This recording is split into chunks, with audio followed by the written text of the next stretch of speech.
अस्सलामुअलैकुम नाजरीन, HY news में आपका खैर मकदम है। कांग्रेस उम्मीदवार डॉक्टर वंशी चंद्र रेड्डी की इंतखाबी रैली का बोयपल्ली गेट क्रिश्चियन कॉलोनी इलाके में इनक़द अमल में लाया गया। इस रैली में मुकामी MLA NM Srinivas Reddy, Vinod Kumar advocate, रियासती सेक्रेटरी, मुकामी councillor Rashid Khan, CJ Banohar, media in-charge व दीगर ने शिरकत की।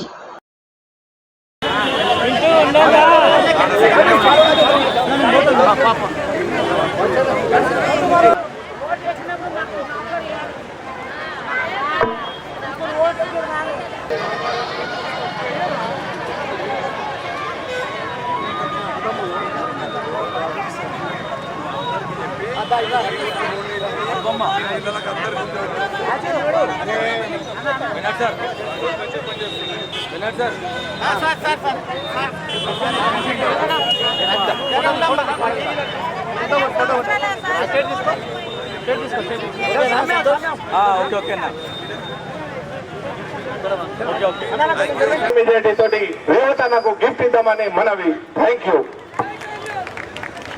జై కాంగ్రెస్.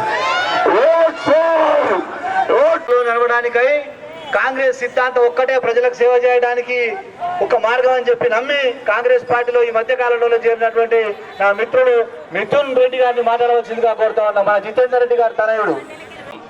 దోపిడీ రాజకీయం చూసినాం, కేసీఆర్ ప్రభుత్వం చూసినాం. ఏ విధంగా భూ కబ్జాలు ప్రశ్నించే గొంతులని ఏ విధంగా వాళ్ళు నొక్కి నొక్కి నొక్కి నొక్కి మన ఒక ఎమ్మెల్యే గారు ఈ యొక్క పాలమూరుని ఆ ఒక్క హింస రాజకీయంలోకి వెళ్ళి విముక్తి తెచ్చి మన కాంగ్రెస్ ప్రభుత్వాన్ని తెచ్చిండ్రు. నేను కూడా మొన్న పోటీ చేసిన, భారతీయ జనతా పార్టీ నుంచి పోటీ చేసిన. కానీ భారతీయ జనతా పార్టీలో ఈ యొక్క రాష్ట్రంలో ఉన్న నాయకులు ఏ ఒక్క కార్యకర్తను కానీ నాయకుని కానీ ఎదిగే ఒక అవకాశం ఇవ్వట్లేదు. ఆలోచన చేయాలా.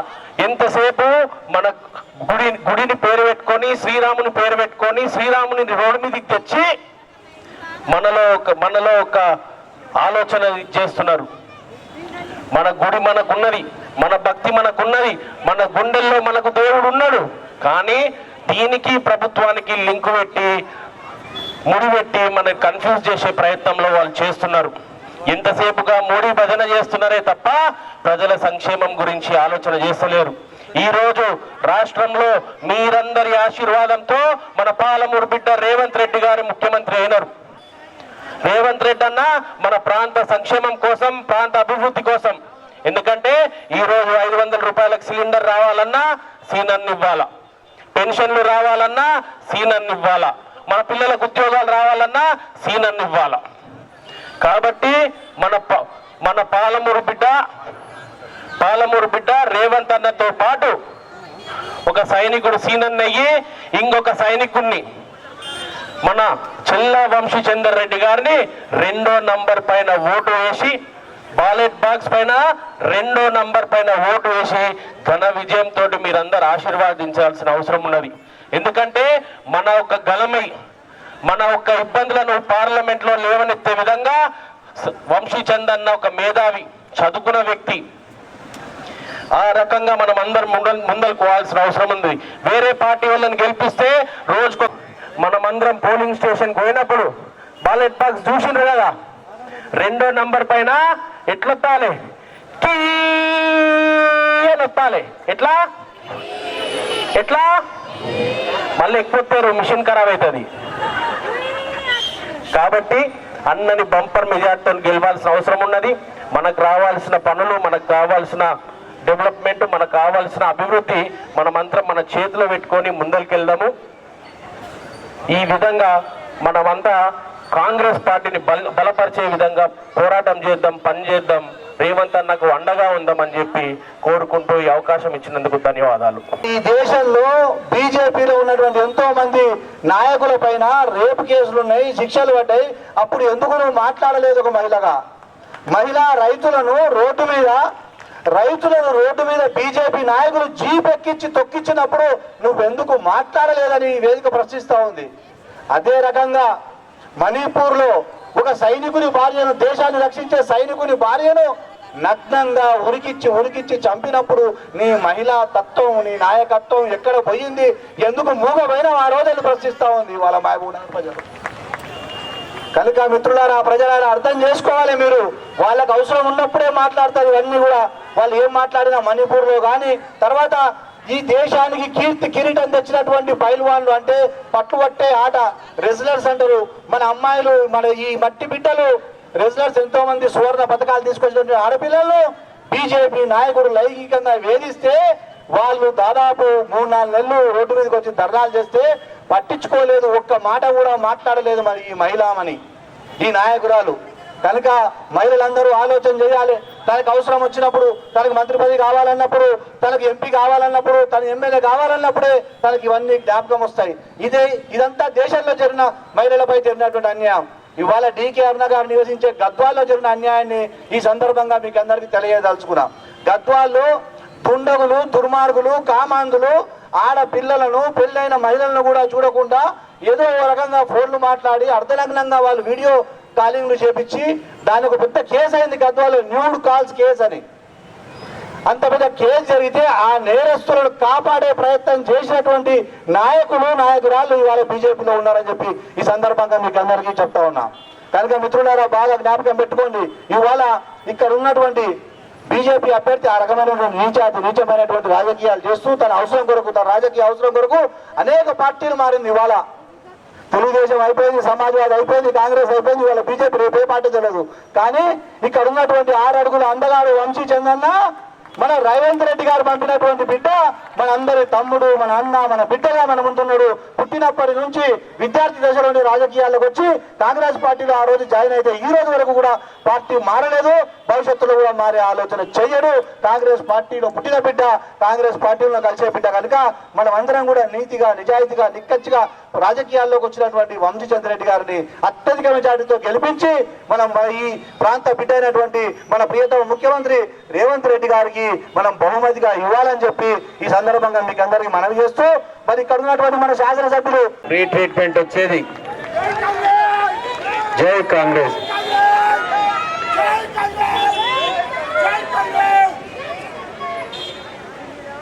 ఇప్పుడు మళ్ళా ఆ స్కీమ్ మొదలైంది. ఎవరికైనా ఏదైనా పెద్ద రోగం వస్తే హైదరాబాద్లో కూడా పెద్ద హాస్పిటల్లో ఉచితంగా వైద్యం చేయించుకునే అవకాశం మనకు కాంగ్రెస్ ప్రభుత్వం రేవంత్ రెడ్డి గారు ఇస్తా ఉన్నారు. ఈ మధ్యనే రైతులు, భూమి ఉన్న రైతులకు కూడా రైతు బంధు పూర్తిగా వచ్చింది. నిన్న మొన్న రైతు రుణమాఫీ గురించి కూడా ముఖ్యమంత్రి గారు ప్రకటించారు. ఇంకొక గొప్ప విషయం నేను చెప్పేది ఏంటంటే, కేసీఆర్ గారు ముఖ్యమంత్రిగా ఉన్నప్పుడు ఆయన మహబూబ్ నగర్ ప్రాంతానికి ఏం అభివృద్ధి చేయలే, కానీ ఆయన పుట్టిన సిద్దిపేటకు, ఆయనను గెలిపించిన మెదక్ నియోజకవర్గ ప్రజలకు 50,000 కోట్ల రూపాయలను అక్కడికి తీసుకుపోయి అభివృద్ధి చేసిండు. మనకేమి ఇయ్యలే మహబూబ్ నగర్కు. ఆయనను మనం ఎంపీగా గెలిపించుకున్నాం కేసీఆర్ను 2009లో. ఇప్పుడు 13వ తారీఖు ఎలక్షన్స్ వచ్చినాయమ్మా. మళ్ళా గతంలో అసెంబ్లీకి ఎలక్షన్ వస్తే మీరందరూ టీఆర్ఎస్ పార్టీని ఓడించిండ్రు. తెలివైన నిర్ణయం తీసుకొని కాంగ్రెస్ పార్టీని గెలిపించింది. మీరు నన్ను ఒక్కనే గెలిపేయలే.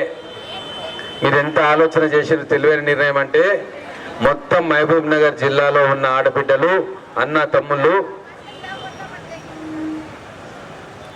12 సీట్లల్లో కాంగ్రెస్ అభ్యర్థులను ఎమ్మెల్యేలుగా గెలిపిస్తే ఈ 12 మంది పోయి వాళ్ళ ఓటు మహబూబ్ నగర్ ముద్దుబిడ్డ రేవంత్ రెడ్డి గారిని ముఖ్యమంత్రి చేయనీకి ఆ ఓటు వేసిండ్రు.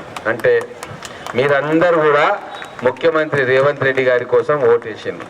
అందుకే ఆ అభిమానంతో మన పాలమూరు జిల్లాకు 75 సంవత్సరాల తర్వాత వచ్చిన అవకాశం, గతంలో ఎవ్వరున్నా కూడా చేయలేని అభివృద్ధిని మన ప్రాంతానికి చేయాలని చెప్పి ఆయన గట్టిగా కంకణం కట్టుకున్నాడు. ఎన్నో నెలలు కాలేదు ఇప్పుడు మనం అధికారంలోకి వచ్చి. డిసెంబర్ నెల 9వ తారీఖు ప్రమాణ స్వీకారం చేసినాం. డిసెంబర్ అంతా సర్దుకోనికే సరిపోయాయి. ఎవరిని పెట్టుకోవాలి, మంత్రివర్గంలో ఎవరు ఉండాలి, వీటన్నిటి చర్చ చేయనికే టైం అయిపోయింది. మనకు మిగిలింది ఎట్లా, జనవరి, ఫిబ్రవరి, మార్చ్ 3 నెలలు. ఏప్రిల్లో ఎన్నికల కోడ్ వచ్చింది. ఏమీ చేయలేని పరిస్థితి. కేవలం 3 నెలలే ఆయన అనేక పథకాలను ప్రారంభం చేసిండు. ఆర్టీసీలో ఉచిత బస్సు ప్రయాణం మహిళల కోసం ప్రారంభం చేసిండు. ఇప్పుడు 40 కోట్ల మంది ఆడబిడ్డలు ఆర్టీసీలో ప్రయాణం చేసిండ్రు.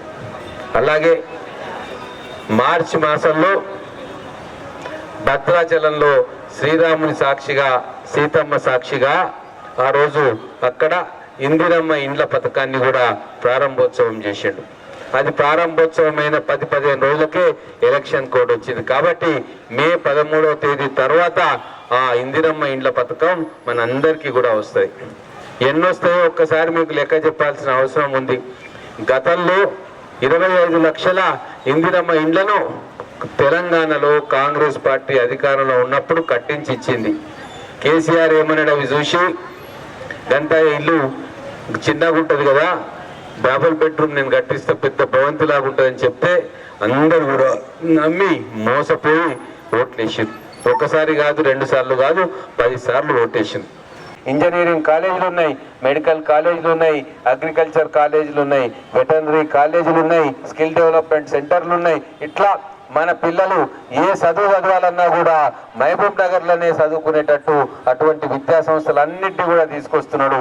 మన మహబూబ్ నగర్ పట్టణాన్ని ఎడ్యుకేషనల్ హబ్గా తయారు చేయడానికే మన ముఖ్యమంత్రి గారు కంకణం కట్టుకున్నారు. మనకు తల మీద నీడనిస్తున్నాడు, మన పిల్లలకు చదివిస్తున్నాడు, తినడానికి 3 పూటల మనం ఆరోగ్యకరంగా పని చేసుకోవడానికి పని కూడా కల్పిస్తున్నారు మన ముఖ్యమంత్రి గారు. మరి ఇటువంటి ముఖ్యమంత్రి గారికి ఈ ఎన్నికల్లో మనం అండగా నిలబడాల్సిన అవసరం ఉంది. మనము ఆయనను గట్టిగా నిలపాల్సిన అవసరం ఉంది. మెదక్ జిల్లాలో ఎట్లయితే కేసీఆర్ గారికి ఇన్ని సంవత్సరాలు ఓటేసి అభివృద్ధి నిధులు తీసుకొని పోయినరో అట్లనే ఈరోజు పాలమూరు ప్రజలు కూడా కాంగ్రెస్ పార్టీ అభ్యర్థిగా ఉన్న చెల్లా వంశీచంద్ర రెడ్డి గారిని రేవంత్ రెడ్డి గారు పంపిన మనిషిగా బ్రహ్మాండమైన మెజార్టీతో గెలిపించి రేవంత్ రెడ్డి గారికి రిటర్న్ గిఫ్ట్ ఇవ్వాల్సిన బాధ్యత మనకుంది. తెలివితోటి ఆలోచనతోటి మనం ఈరోజు ఓటింగ్ చేయాలి. ఎందుకంటే పొరపాటు చేస్తే మన భవిష్యత్తు అంధకారం అవుతుంది. వాళ్ళు వీళ్ళు చెప్పిన మాటలు విని పిల్లలు కొంతమంది బీజేపీ పిల్లలు అక్కడిక్కడ వచ్చి రకరకాల మాటలు చెప్తా ఉన్నారు. వాళ్ళ మాటలు నమ్మొద్దు. వాళ్ళ చేతిలో ఏం లేదు. వాళ్ళ ఎంపీ అభ్యర్థి ఒకవేళ గెలిచినా ఏం చేయడానికి ఆస్కారం లేదు. ఇక్కడ కౌన్సిలర్ కాంగ్రెసే, చైర్మన్ కాంగ్రెసే, ఎమ్మెల్యే కాంగ్రెసే, రేపు ఎంపీ కూడా కాంగ్రెస్, ముఖ్యమంత్రి గారు కూడా కాంగ్రెస్ పార్టీ నుంచి ఉన్నారు. కాబట్టి ఏ పని కావాలన్నా, మీకు ఇందిరమ్మ ఇండ్లు రావాలన్నా, పింఛన్ల పేర్లు ఎక్కాలన్నా, తెల్ల రేషన్ కార్డు రావాలన్నా, రేషన్ షాపుల్లో సన్న బియ్యం మీకు రావాలన్నా, మన పిల్లలకు ఉద్యోగాలు కావాలన్నా, ఏది కావాలన్నా కూడా కాంగ్రెస్ ప్రభుత్వమే చేస్తుంది. కాబట్టి మనము అక్కడిక్కడ ఆలోచించకుండా పూర్తిగా కాంగ్రెస్ పార్టీకి పట్టం కట్టాల్సిన అవసరం ఉంది. మధ్యలో ఈ బీజేపీ వచ్చి చేరితే మనందరికీ ఇబ్బందుల పాలవుతాయి, గ్రూపులు తయారవుతాయి, నీవు నేను అని చెప్పి పీకులాట మొదలవుతుంది. ఈ వర్గం పిల్లలు వాళ్ళ మీద దాడి చేస్తారు, వాళ్ళు వీళ్ళ మీద దాడి, మొత్తం పాలమూరు అంతా అల్ల కల్లోలం అవుతుంది. ఇప్పుడు పాలమూరు ప్రశాంతంగా ఉంది, మహబూబ్ నగర్ శాంతిగా ఉంది, ఎటువంటి అల్లర్లు లేవు, వ్యాపారాలు బ్రహ్మాండంగా సాగుతూ ఉన్నాయి, ఎవరికి బెదిరింపులు వస్తలేవు, ఎవరికి దౌర్జన్యాలు లేవు, ఎవరు కూడా ఎవరి పని వాళ్ళు హాయిగా చీకు చింత లేకుండా చేసుకుంటున్నారు. మరి ఇటువంటి వాతావరణం కొనసాగించాలంటే ఖచ్చితంగా కాంగ్రెస్ పార్టీకి ఓటు వేయాలని చెప్పి మీ అందరినీ కూడా కోరుకుంటా ఉన్నా. చివరగా గారి పాలన పైన మోడీ గారి పాలన 10 సంవత్సరాల్లో అది 100 రూపాయలు 110 రూపాయలకు తీసుకుపోయిండు. దానివల్ల నిత్యావసర వస్తువుల ధరలన్నీ కూడా పెరిగిపోయినాయి. మనకు ఉప్పు, పప్పు, చింతపండు, నూనె, చక్కెర, బెల్లం అన్ని వస్తువుల ధరలు కూడా పెరిగిపోయినాయి. ఎందుకంటే ఏ వస్తువులు మహబూబ్ నగర్ తీసుకురావాలన్నా మోటార్ల మీద తీసుకురావాలి, టీసీఎంలల్లో, లారీలల్లో, టెంపోలల్లో తీసుకురావాలి. వాటికి పెట్రోలు డీజిల్ పోస్తే కానీ అవి నడవవు. మరి ఇంత దూరం తీసుకొస్తే గతంలో 1000 రూపాయలు అయ్యేది ఇప్పుడు 3000 రూపాయల దాకా ఖర్చు అవుతుంది. కాబట్టి ఆ ఖర్చులంతా మన వస్తువుల మీద పెడుతున్నారు. చివరికి ఆ వస్తువుల రేట్లు పెరిగి మనకు నిత్యావసర వస్తువుల ధరలు పెరిగినాయి. మళ్ళీ పొరపాటున ఆ పిల్లల మాటలో, కొంతమంది మాటలో విని బీజేపీకి ఇట్లా పొరపాటున ఓటు వేస్తే మన పెట్రోల్ ధరలు 200 రూపాయల దాకా పోయి మళ్ళీ ఇంకా నిత్యావసర వస్తువుల ధరలు ఆకాశం పైకి పోతాయన్న విషయాన్ని మీరు జాగ్రత్తగా ఆలోచన చేయాలని చెప్తా ఉన్నా. గ్యాస్ సిలిండర్ ధర కూడా పెంచారు. 400 రూపాయలు ఉండే కాంగ్రెస్ అధికారంలో ఉన్నప్పుడు కేంద్రంలో ఇప్పుడు 1100 రూపాయలు చేస్తే మళ్ళీ మేము ఎన్నికల్లో మాట ఇచ్చి 500 రూపాయలకు ఇస్తామని చెప్పి ఆ మాట ఇప్పుడు నిలబెట్టుకుంటా ఉన్నాం. ఎలక్షన్లు అయిపోయిన తర్వాత వచ్చే ప్రతి గ్యాస్ సిలిండరు మీకు కేవలం 500 రూపాయలకే దొరుకుతుంది. ఆ మిగతా డబ్బులు ప్రభుత్వమే గ్యాస్ కంపెనీలకు కట్టబోతా ఉంది. అట్లా మాట్లాడుకున్నారు గ్యాస్ కంపెనీలతోటి, అంగీకార పత్రాలు కూడా రాసుకున్నారు. కాబట్టి మీరు చింత చేయాల్సిన పని లేదు. హాయిగా గుండె మీద చేసుకొని మీరు నిద్రపోవచ్చు. ఖచ్చితంగా రాబోయే రోజుల్లో పేద మధ్యతరగతి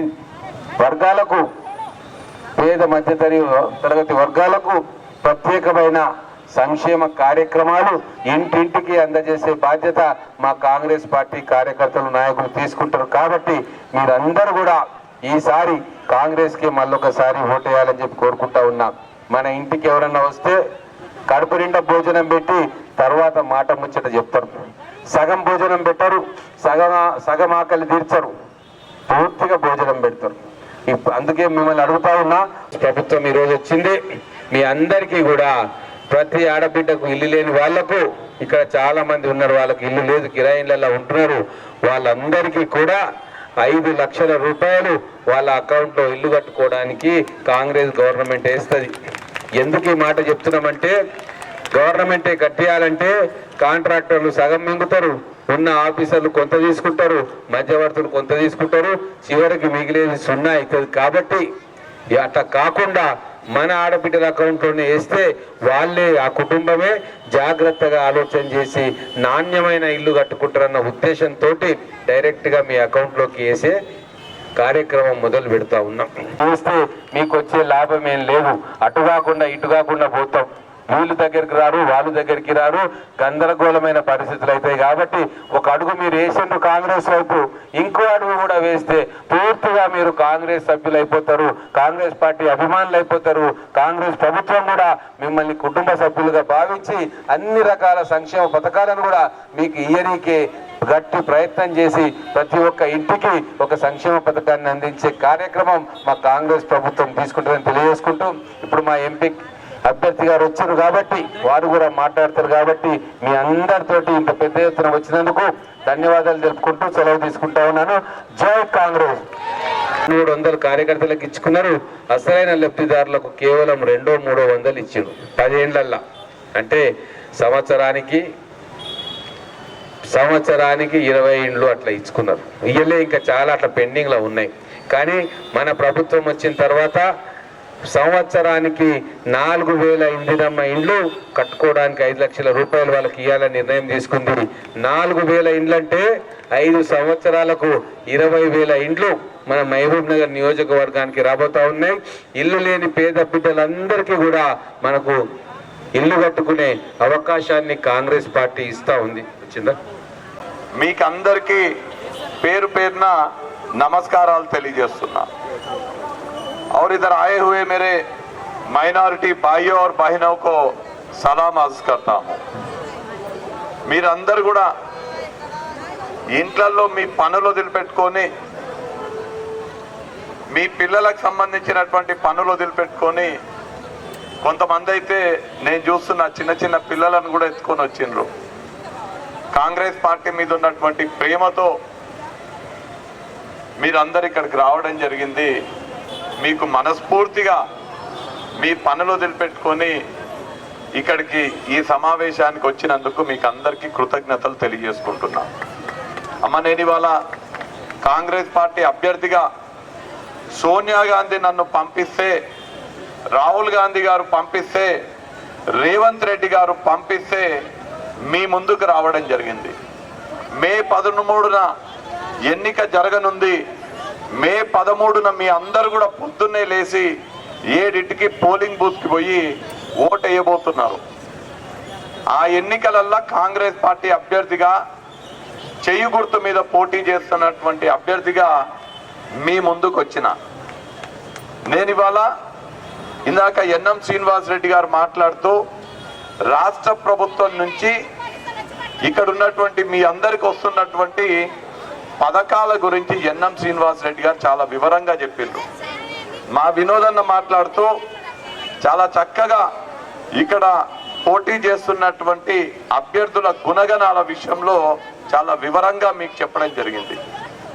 ఆ విషయాల్లోకి పోకుండా నేను మీకు మీ మధ్యలో ఉండొచ్చు, నీకెందుకు ఓటేయాలి మేమని, మస్తు మంది ఉన్నారు నీకే ఎందుకు ఓటేయాలి మేమని, ఆ ప్రశ్నకు మాత్రమే సమాధానం చెప్పే ప్రయత్నం చేస్తాను నేను. మిగతావి పక్కన పెట్టి, ఎందుకంటే మీరు మళ్ళీ మీరు ఇళ్ళకి పోవాలి, మీరు పిల్లలను చూసుకోవాలి, మీ పనులు చూసుకోవాలి, ఎక్కువసేపు మాట్లాడాలి. రేపు జరగబోయే ఎంపీ ఎలక్షన్లల్లా మీరు నాకు ఓటేస్తే నేను మహబూబ్ నగర్ ఎంపీగా మీ అందరి ఆశీర్వాదాలతో మహబూబ్ నగర్ ఎంపీగా గెలుస్తా. నేను మహబూబ్ నగర్ ఎంపీగా గెలిస్తే నాకు ఒక ఓటు వస్తుంది. ఆ ఓటు నేను ఢిల్లీలో వేస్తే రాహుల్ గాంధీ గారు ఏ వ్యక్తి అయితే మనకు తెలంగాణ ఇచ్చిండ్రో సోనియా గాంధీ గారి కొడుకు రాహుల్ గాంధీ ప్రధానమంత్రి అవుతారు.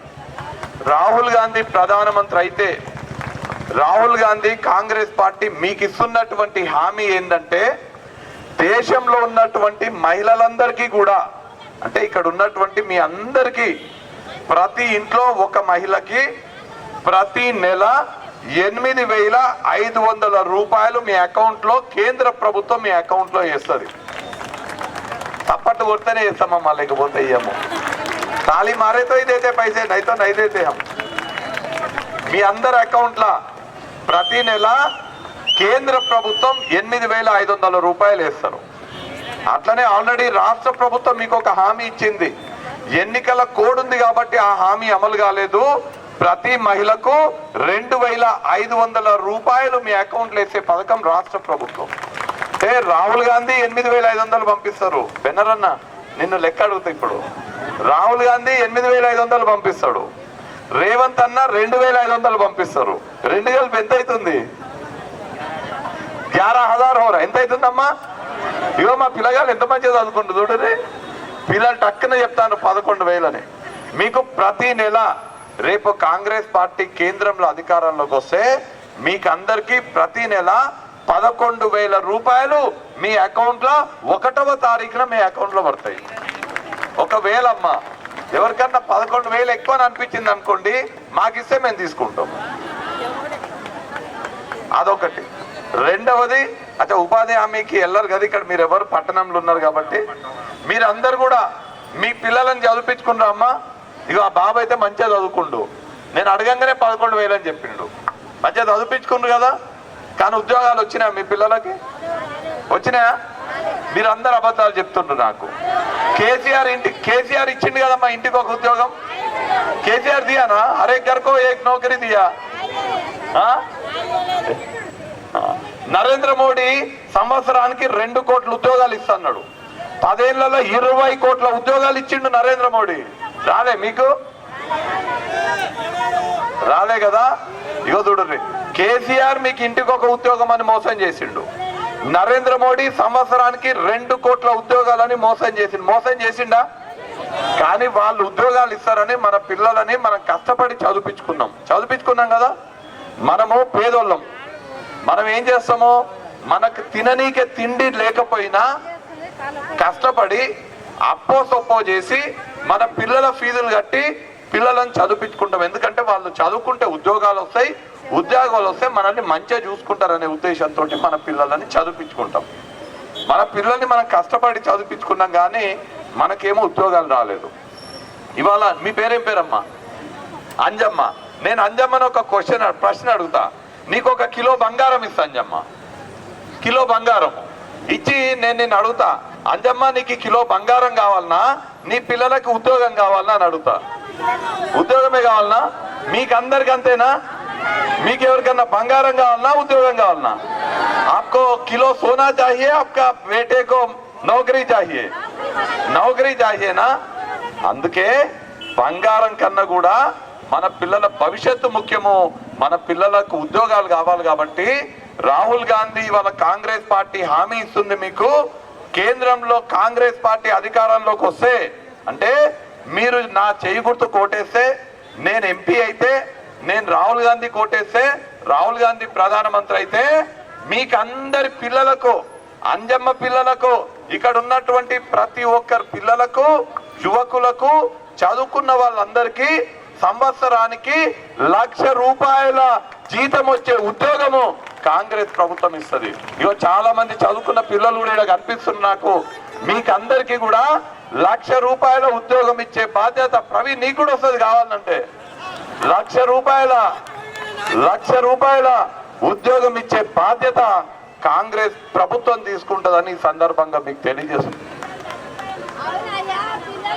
ఇగో అమ్మలు చెప్తున్నారు ఉద్యోగం వస్తుందని. పిల్లలు ఉద్యమంలో పిల్లలు చచ్చిపోయిందనే మాట చెప్తున్నారు. కాబట్టి మీరందరూ కూడా మీ పిల్లలకు ₹1,00,000 ఉద్యోగం రావాలన్నా, మీకందరికీ మీ అకౌంట్లలో నెలకు ₹11,000 మీ అకౌంట్లో రావాలన్నా, ఇల్లు లేని పేదవాళ్లకు ₹5 లక్షలతోటి ఇందిరమ్మ ఇల్లు రావాలన్నా, మీకందరికీ కొత్త తెల్ల రేషన్ కార్డులు, మీకందరికీ పెన్షన్లు రావాలన్నా, మీ పిల్లలకు మంచి చదువులు రావాలన్నా, ఈ పథకాలన్నీ రావాలంటే మీరు చేయి గుర్తు కోటేయాలి, కాంగ్రెస్ పార్టీని గెలిపియాలి. అదే కాదు, మీకందరికీ బంగారం అంటే ఇష్టం కదా. రేటు పెరిగిందా? బంగారం రేటు పెరిగిందా? రేటు తగ్గియాలి. నా బంగారం రేటు, పెట్రోలు, డీజిల్, ఉప్పు, పప్పు, చింతపండు, కారము అన్ని రేట్లు తగ్గాలంటే కూడా కాంగ్రెస్ పార్టీ వస్తేనే తగ్గుతాయి. తర్వాత ఇంకొక లాస్ట్ ప్రశ్న అడిగి నేను పోతా, మీరు కూడా ఇంటికి పోదురు. కాంగ్రెస్ పార్టీ అధికారంలో ఉన్నప్పుడు సిలిండర్ రేట్ ఎంత ఉండమ్మా? 400 ఉండే కదా. 400 అవుతానా చెప్పు. కాంగ్రెస్ పార్టీ సర్కార్ మీద 400 ఉండే కాంగ్రెస్ పార్టీ అధికారంలో ఉన్నప్పుడు. బీజేపీ అధికారంలోకి వచ్చినాక ఎంత అయింది? 1200, 1100. ఆటో కిరాయి, ఆటో ఆయనకి ఇచ్చే అవన్నీ కలిపితే 1200 అవుతుంది. అంటే చెయ్యి గుర్తుంటే 400, పువ్వు గుర్తు వస్తే 1200 అయింది. ఒక్కసారి పువ్వు గుర్తు వస్తే 4 12 అయింది. మల్లగిన పువ్వు గుర్తు వచ్చింది అనుకోర్రి 2400 అవుతుంది. కానీ కాంగ్రెస్ పార్టీకి మీరు మన ఓటేసినందుకు రేవంత్ అన్న మా ఆడబిడ్డలు ఇబ్బంది పడకూడదు, 1200 సిలిండర్ అంటే ఇబ్బంది అవుతుంది, నేను 500కే ఇస్తా అని 500కు సిలిండర్ ఇచ్చే పథకాన్ని రేవంత్ అన్న ప్రారంభించిండు. నేను ఇవాళ మిమ్మల్ని ఒక్కటే అడుగుతున్నా, మీకు సిలిండర్ 2500 కావాలన్నా 500 కావాలన్నా? మీకు 2500 కావాలన్నా? 500 కావాలి కదా. 500కు సిలిండర్ కావాలంటే మీరు ఏ గుర్తు కోటేయాలి? అంతే కదా. 500కి మీకు అందరు కావాలి కాబట్టి మీరు చేయి గుర్తు కోటేయాలి. ఈడ ఎవరికన్నా 2500 కావాలన్నా? కావాలమ్మా ఎవరికన్నా 2500కి? ఎవరికన్నా 2500 కావాలంటే మీరు పువ్వు గుర్తుకేసుకోవచ్చు. కానీ 500 కావాలన్నా అందరికి 500 కావాలి కదా. అవునా? సో మీరు అందరు కూడా చేయి గుర్తు కోటేసి నన్ను గెలిపించాల్సిందిగా కోరుతున్నా. నేను చివరగా మిమ్మల్ని అందరూ ఒకటే కోరుతున్నా, మీరందరూ కూడా నన్ను ఒక కాంగ్రెస్ పార్టీ అభ్యర్థిగానో ఎంపీగా పోటీ చేస్తున్నటువంటి అభ్యర్థిగానో కాకుండా మీ సొంత బిడ్డగా నన్ను చూడండి అమ్మా. మీ అన్నగానో మీ తమ్ముడిగానో చూసి నన్ను మీ కుటుంబ సభ్యునిగా అనుకొని మీరు రానున్న ఎన్నికలల్లా నా సీరియల్ నెంబర్ 2, ఎంతో నెంబరు, రైతు రుణమాఫీ 2 లక్షలు అవుతుంది కదా. ఇగో నా సీరియల్ నెంబర్ 2 బ్యాలెట్ బాక్స్ మీద, సీరియల్ నెంబర్ 2 దగ్గర నా గుర్తుంటది, చేయి గుర్తుంటది, నా బొమ్మ కూడా ఉంటది పక్కన. ఒక్కసారి నన్ను మంచిగా చూడండి, మళ్ళా కన్ఫ్యూజ్ కాకుండా. ఆడ బొమ్మ ఉంటది, నా బొమ్మ చూసి, నా గుర్తు చేయి గుర్తు చూసి ఈ పిల్లగాడు మంచోడు, ఈ పిల్లగానికి ఓటేయాలని వేయండి అమ్మా. నీ కొడుకు అనుకోండి, నన్ను మీ కొడుకు అనుకొని, మీ సొంత బిడ్డను అనుకొని నన్ను గెలిపియాల్సిందిగా మిమ్మల్ని అందరినీ కోరుతున్నా. మీరందరూ మాటిస్తారు కదా నాకు. ఒక్కసారి చేయి లేపి మాటియాలి. హస్తం గుర్తుకే, చేతి గుర్తు. అమ్మ కొంతమంది లేపుతలేరు, వాము చేతి గుర్తుకే. మొగోళ్ళు మీరే లేపుతలేరు. చేతి గుర్తుకే. మా అమ్మలేమో అందరు మంచిగా గట్టిగా చెప్తున్నారు నాకు ఓటేస్తామని, మీ వాళ్ళే చెప్తలేరు.